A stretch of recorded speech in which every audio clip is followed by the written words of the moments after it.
Todos queremos que se acabe el mundo, así de sencillo. Y aunque me digas que no es cierto, la verdad es que las conversaciones más estimulantes que he tenido en mi vida han sido sobre quién de mis amigos sobreviviría al apocalipsis zombie, a los juegos del hambre o quién sería divergente. Y la razón por la que estas pláticas se vuelven algo tan interesante es porque todos en algún momento lo han pensado y tienen sus argumentos bien estudiados y sólidos. Pero ¿de dónde viene casi esta añoranza porque el mundo termine? ¿Y por qué parecen ser los adolescentes quienes más aman el género distópico? Quédate porque hoy lo analizamos desde otro enfoque.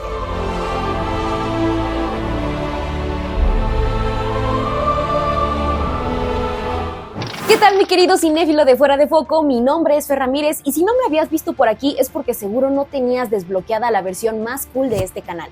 O la más ñoña, es lo mismo. Y entre mis cosas de ñoña o de fangirl, como quieras verlo, recientemente terminé de leer Amanecer en la cosecha, la entrega más reciente en la saga de los Juegos del Hambre y la cual tendrá una adaptación cinematográfica el próximo año. Pero más allá del trauma que me dejó y el haberme hecho replantear mi vida los siguientes 3 días después de acabar el libro, este libro me hizo pensar en el auge del género distópico adolescente por allá del 2014, cuando todo era Tumblr, mostachos, galaxias y novelas para teens. Una era donde el sinsajo era el símbolo de toda una generación, donde ser divergente es a lo más que un adolescente de 16 años podía aspirar y donde todos deseábamos tener la condición física para correr en un laberinto que deletrea Wicked es bueno. No el Wicked de... Este Wicked. En esta época también series como The 100 o videojuegos como The Last of Us abordaban el fin del mundo desde sus trincheras, pero no solo como un destino fatal para la humanidad, sino como un camino para que una adolescente bocona de 14 años o la líder del clan del cielo encontraran su propia identidad en un universo que se cae a pedazos. Antes de comenzar, me encantará leer en los comentarios si tú conoces alguna historia distópica que, más allá de hacerte decir como de claro, yo soy divergente, te haya puesto a pensar como esto no está tan lejos del presente y seguramente vamos para allá. En mi caso serían los Juegos del Hambre y no tanto por el torneo donde los niños se matan entre sí, sino por la estructura política de Panem, que no me parece tan descabellada y que de hecho hace eco a 1984 y que pues más adelante en este análisis vamos a hablar al respecto. Pero ahora sí, vámonos de lleno porque no podemos hablar de distopías adolescentes sin hablar del pobre chico de 16 años que tiene que cargar el mundo en su espalda. Esto lo podemos decir como en Gossip Girl. Anteriormente en Fuera de Foco hemos hablado de cómo historias como Harry Potter y Twilight fueron parteaguas para distintos géneros en la literatura juvenil y más adelante en las adaptaciones cinematográficas. Esto atacando a un mercado que estaba ávido de historias, es decir, el público adolescente. Tras abrir estas puertas, más editoriales empezaron a explorar historias con protagonistas infantiles y juveniles. Por ejemplo, Percy Jackson y los Dioses del Olimpo dio pie a una de las franquicias literarias más exitosas de todos los tiempos y que a la fecha sigue sacando libros. Por favor, tío Rick, tienes que parar, ya no tengo dinero. Y más adelante, los Juegos del Hambre comenzaría con esta oleada de protagonistas de no más de 17 años que tienen que derrocar a todo un sistema. Y de pronto, cada novela que llegaba a tus manos tenía una premisa muy parecida. Un joven o una chica de 16 años descubre su destino y a partir de entonces tiene que salvar al mundo. A veces lidiando con un triángulo amoroso de por medio, a veces descubriendo que es el único con un químico muy específico en el cerebro que impide que se convierta en crank, y muchas veces enfrentándose cara a cara con aquella figura que encarna al mal y a la opresión.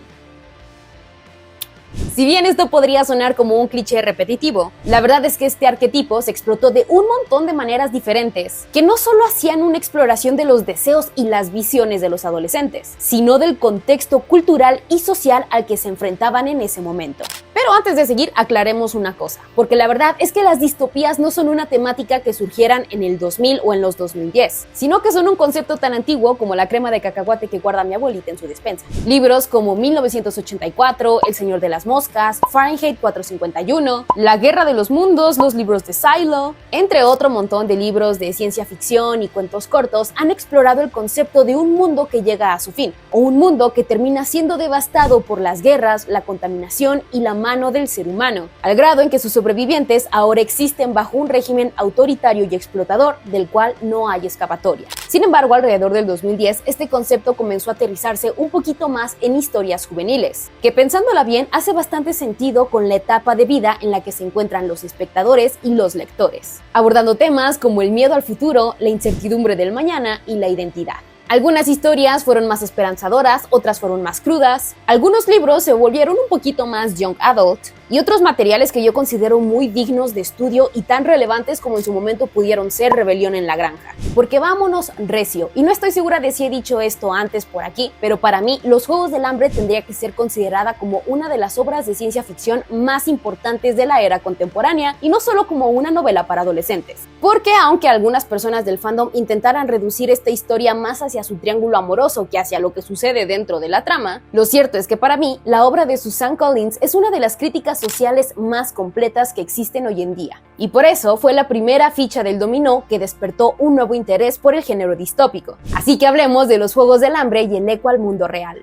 Como lo mencioné en un principio, si algo tienen en común Los Juegos del Hambre y 1984, es la cercanía que sus espectadores encontraron con la realidad. Si bien, llevado hasta las últimas consecuencias, las realidades de personajes como Katniss Everdeen o Winston Smith reflejan las condiciones de vida de sus autores y lo que pasaría si las cosas empeoraran. Lo interesante de 1984, tanto como libro como película, es el hecho de que se haya escrito en 1946 y que a la fecha se sienta como una historia contemporánea, donde una sociedad se divide en los círculos de quienes pueden y quienes son oprimidos y entretenidos para evitar rebeliones, además de la idea de Gran Hermano vigilando a todo aquel que atente en contra del sistema. El individualismo y el libre pensamiento son castigados y Gran Hermano tiene que ser adorado por absolutamente todos. En este universo, el trabajo viene primero y la vida personal es la última prioridad. Todo, como en la cinta de Metrópolis, que va todavía más atrás, se trata de producción, de mantener los engranajes aceitados y que aquellos en el escalón superior puedan seguir disfrutando de la calidad de vida que tienen a costa de explotar a los que menos tienen. Probablemente tu profesor de español y de inglés y de literatura y de cualquier materia que lleves van a funarme por comparar 1984 con Los Juegos del Hambre, pero tengo argumentos y estoy dispuesta a pelearme con quien sea para justificarlo.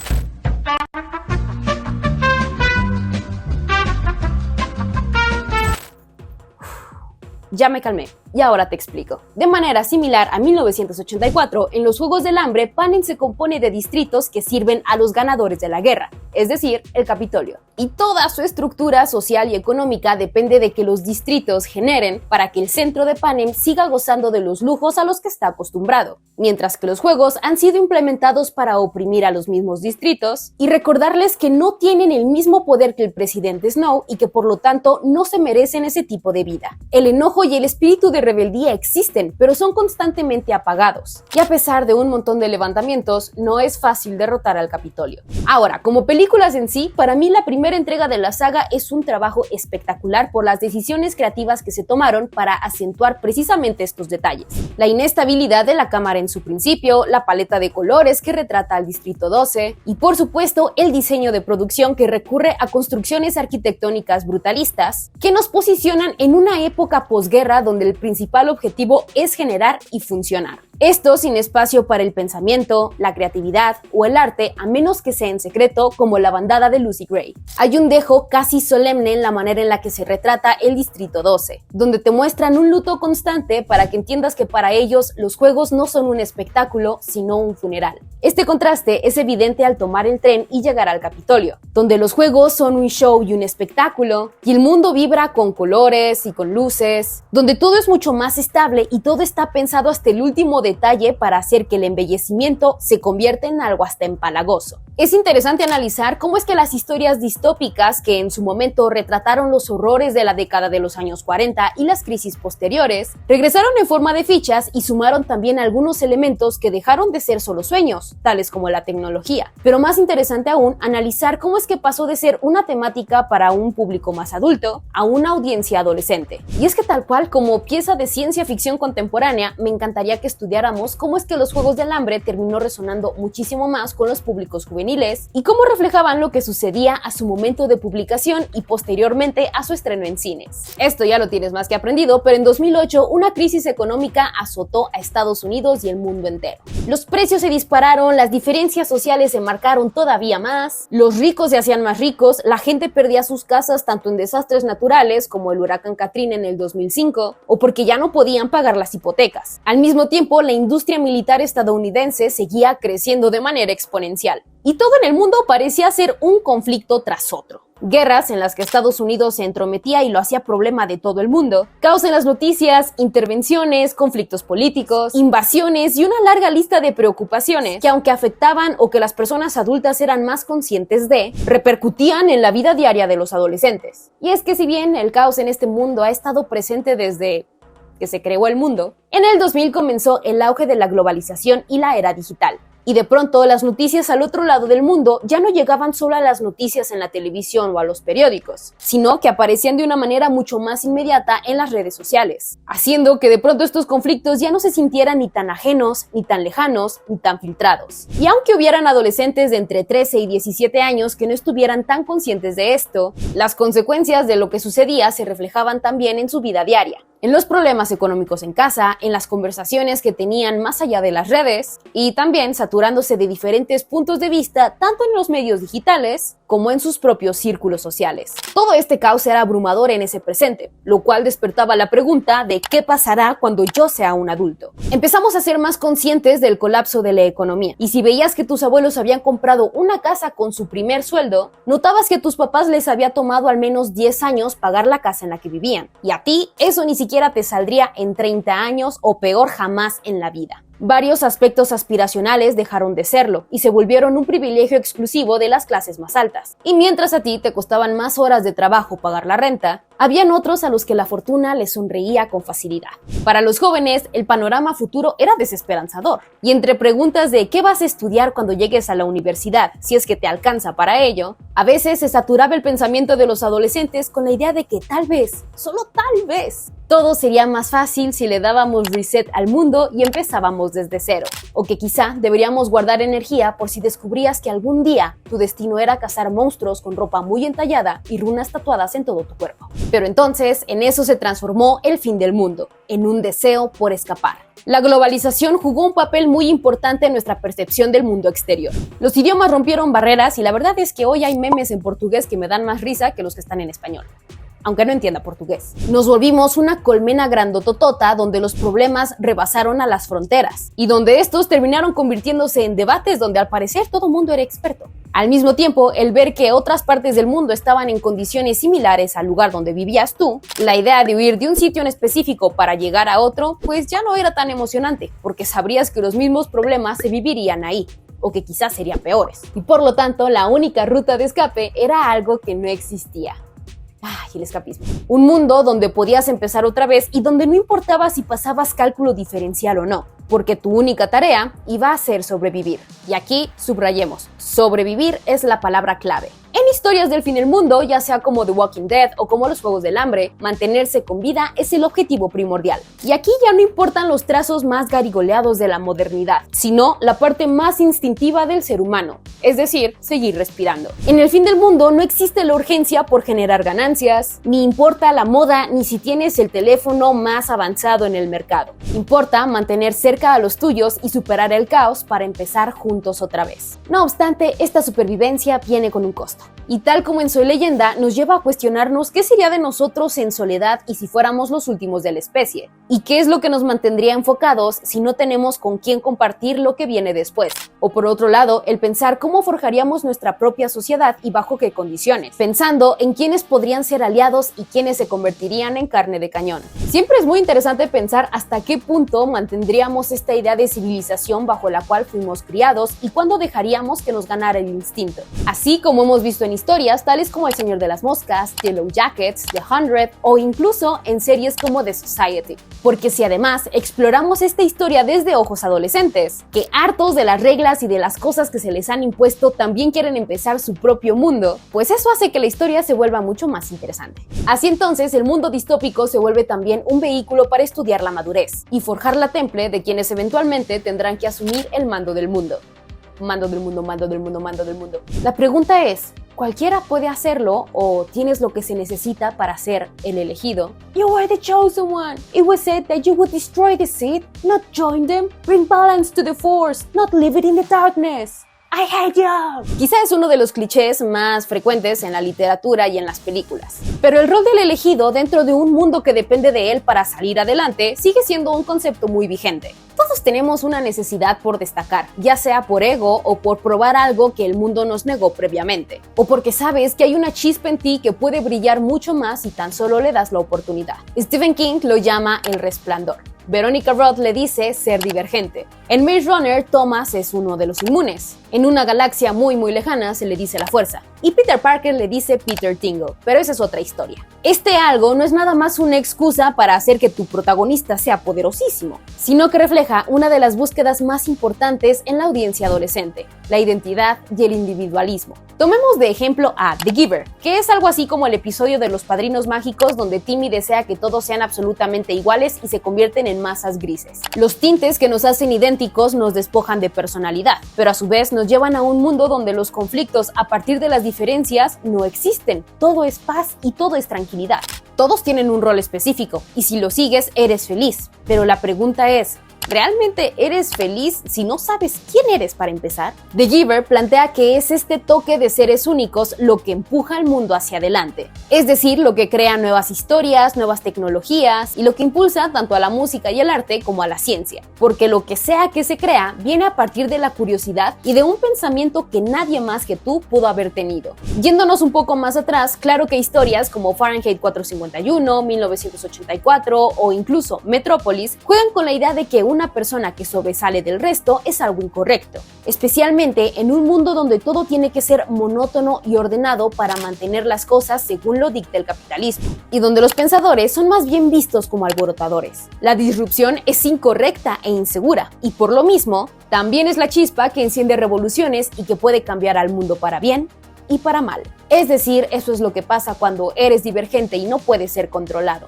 La idea del individualismo a través de este tipo de historias también es una manera de protesta a eso que tienes que ser. Ya sea desde las cosas más simples y banales como lo que tus padres quieren que estudies, hasta lo que el mundo te dice que tienes que aspirar a ser bajo el contexto en el que naciste, o aquello para lo que eres bueno y talentoso. Ser único, ser el elegido o ser el héroe que va a defender al mundo no es solo un cliché, sino una manera de reflejar lo que queremos ser cuando apenas estamos descubriendo nuestro camino. Esto claramente es romantizando al género, porque si regresamos a la esencia de la misma, lo cierto es que las distopías muchas veces se sienten más como una alerta que como una ficción. Así que hablemos de las distopías futuras que se sienten más presentes. No me dejarán mentir, la brecha entre el futuro desesperanzador y el presente se siente cada vez más pequeña. Si bien antes historias como Terminator sonaban como a cuentos lejanos, hoy procura ser muy amable con Alexa porque pues no vaya a ser en una de esas. Hoy podrías mirar por la ventana y quizás no sorprenderte tanto si ves a 100 chicos caminar la larga caminata como en Camina o Muere, o incluso ver a personas firmar su sentencia de muerte para meterse al juego del calamar.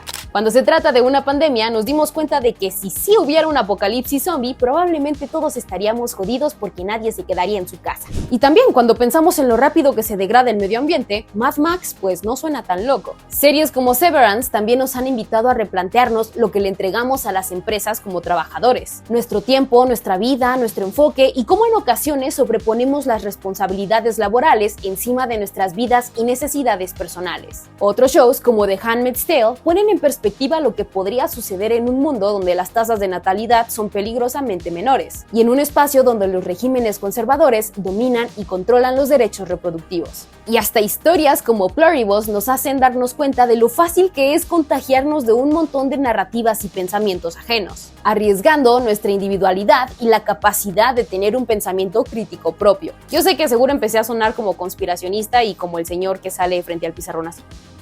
Pero esto es precisamente algo de lo que hablé con Vince Gilligan, el creador de Breaking Bad y también de la serie Pluribus, al discutir lo sencillo que es volverse parte de un culto y de una colmena. This is actually the second time we've met because I gotta tell you that I was in Comic-Con when you guys gave free donuts. Oh, And that was you! yeah, that was me. Nice. So after watching the first episodes, I just came to the conclusion that I have been infected with the Hive virus. No. And that made me think two things. The first one, that I need to be more aware of the things I eat. And the second one, that this story isn't fiction at all because of how easy it is to fall under the contagion, not only physically, but of other people's moods and speeches, especially online. If there were any elements in the actual world that inspire you to create what I consider is a hyperbole of what a community can be. Wow, I like the way you look at this. That's good. All of us are inspired by a great many things. I've never been that good at saying exactly, point by point the things, what the things were that inspired me. But I was thinking about a character. I think it was as simple as that. I was thinking about a character about 8 or 10 years ago who very much beloved. I had this idea for a guy who everybody loved him. And everybody wanted to make him happy, and everybody would do anything in the world for him, no matter how outlandish the things that he asked for. They'd be happy to make him happy. And that transformed into a show not about a male character, but a female character, because I love Ray so much, and I was getting to know her working on Better Call Saul, and I wanted to build a show around her, and I asked her, would you be in my next show? And luckily she said yes.